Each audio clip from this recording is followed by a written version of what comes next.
Welcome back to The Exchange. President Trump's budget bill now in the Senate after narrowly passing the House last week.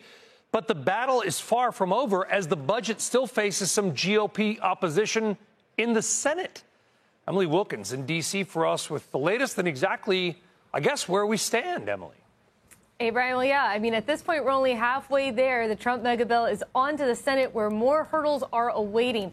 And let's start here with Senator Ron Johnson, who said over the weekend that he opposes the House-passed bill until more spending cuts are made. And he said that he has enough senators who agree with him to stop the process until those cuts happen. Johnson told CNN that he is extremely worried about the debt, saying this is our moment. We have witnessed an unprecedented level of increased spending. He went on to say that this is our only chance to reset that to a reasonable pre-pandemic level of spending. Johnson also said a number of additional tweaks could be made across the board to reduce federal spending. And several groups estimate at this point the House-passed bill would add more than $3 trillion to the debt over the next decade.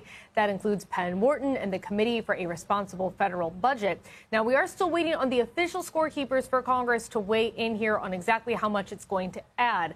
Senator Johnson didn't name names of the senators who agree with him and would be willing to block the bill. But Senator Rand Paul, we know, is already a no on the package. He told me that is due to the increase in the debt ceiling, which is, of course, another part of this package. But he said the cuts just don't go far enough.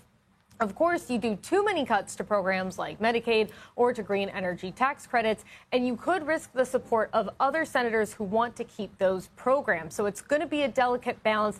The Senate will be back next week to hash out the details, and we will be following along very closely. I was going to say, Brian? I'm just going back to the I'm just a bill thing. Very quickly, there's a summer recess. When could we theoretically, what would be the best possible time this fight could be over? So at this point, the time this fight has to be over is whatever day we're going to hit the debt ceiling. We don't know exactly when that is yet. Scott Bessent said it could be in August, could be in July, but he's like, look, Congress is out all of August, and they are very protective of that August recess. So Scott Bessent is like, please get this done by mid-July. In fact, even better, if you could get it done by July 4th, that would be a great opportunity for President Trump to celebrate the holidays, sign this bill. That's what all the congressional leaders say they are working for, that July 4th deadline. But the true drop-dead deadline, Congress, when it comes to federal spending, you see them push the deadline back all the time. You cannot do that with the debt ceiling. When the debt ceiling comes, when the X date comes, if Congress doesn't move, that could mean major economic turmoil. We've never had that before. And so that's really the true deadline here, Brian.